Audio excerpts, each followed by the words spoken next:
Kerajaan sedia membayar nilai pampasan setimpal kepada Semantan Estate 1952 Sdn Bhd SESB susulan keputusan Mahkamah Tinggi bahawa pengambil alihan kawasan tanah yang dikenali sebagai Duta Enclave sebagai tidak sah. Namun Perdana Menteri Datuk Seri Anwar Ibrahim berkata, kerajaan berpegang kepada prinsip pengambil alihan tanah tersebut adalah demi kepentingan rakyat, bukannya untuk keuntungan. Perdana Menteri menjelaskan kerajaan akan terus berunding dengan pihak SESB supaya ada penyelesaian yang baik untuk kedua-dua pihak. Pada masa sama, kerajaan memutuskan untuk mengkaji pindaan terhadap Akta Pengambilan Tanah 1960, Akta 486 supaya kepentingan awam dapat diutamakan pada masa-masa akan datang. Apakah langkah kuringan diteruskan?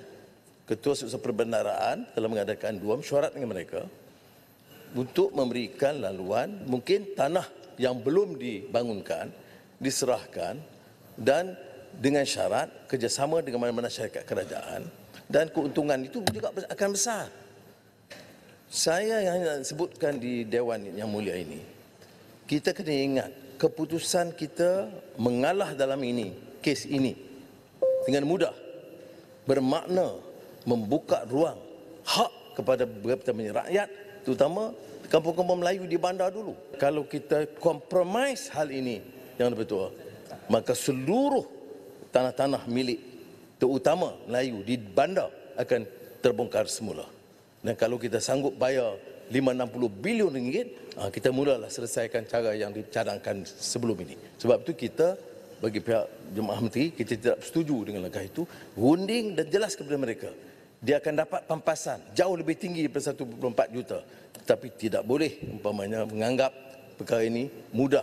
Kerana ini bukan sahaja isu technicalities of the law, tetapi soal prinsip pembangunan negara dan kepentingan awam. Beliau berkata demikian ketika menjawab soalan tambahan Ahli Parlimen Kota Baru Datuk Seri Taqiyuddin Hassan yang mahu mengetahui tindakan susulan kerajaan mengenai isu Duta Enclave. Pada 23 Oktober lepas, Hakim Mahkamah Tinggi Datuk Ahmad Syahri Mohamad Saleh mengarahkan kerajaan memulangkan kira-kira 106.54 hektar tanah berhampiran jalan duta tersebut.